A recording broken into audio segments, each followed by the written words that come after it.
ஒருத்தன் படகுல போய் விழுந்துட்டான் கடலுக்குள்ள. கடவுளே என்னை காப்பாத்தணும்னு ஒரு படகுல வருது, ஒரு படகு வா வா அப்படின்னு வந்து பிடிடா கைய படகுல ஏறானா, நீ போ கடவுள் வரணும் வர்றாரு கடவுள் வருவாருன்ட்டு எவ்வளவு சொல்லிட்டே வாடா வரமாட்டேன்டான், போயிட்டாப்ல. திருப்பி ஒருத்தன் உலங்கூர்தியில வரான் ஹெலிகாப்டர்ல, கட கட கட கட கட கட கட கட கட கட டேய் வாடா அந்த கையை பிடிச்சிட்டு மேல வாடா, போயா கடவுள் வருவார் என்னை காப்பாத்தாரு, போயிட்டாரு. திருப்பி கப்பல் வருது, கப்பல் வாப்பா கப்பல்ல ஏறுப்பா, வரமாட்டேன் என்னை காப்பாத்த கடவுள் வருவாருன்னு வம்படியா நிக்கிறாப்ல.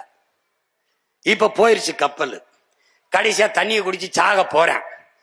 அப்ப ஒருத்தர் கேட்கிறேன், உங்களை வந்து இவ்வளவு நம்பி இருக்கானு, டேய் பைத்தியக்கார பையில 3 தடவை போனேன், படகுல போனேன் வாடான்னு கூப்பிட்டேன், மறுபடி விண்ணுல உலங்குருதியில போனேன் ஹெலிகாப்டர்ல, மறுபடி கப்பல்ல போனேன்.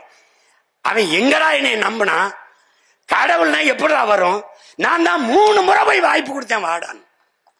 அப்புறம் வரல என்ன சாகிறத தவிர என்ன பண்றது, அவன் சாக வேண்டிய ஆள் தான் விட்டு விட்டாப்ல. புரியுதா? அது மாதிரி இந்த மழை, இந்த கடல், இந்த சூரியன், இந்த மேகம் எல்லாம் பார்த்து சிரிக்குது, பைத்தியக்கார பையவில்லை டேய், அதுக்கு தாண்டா தண்ணி குடிங்க வாட்டர் குடிக்காதீங்கன்னு சொல்றேன்.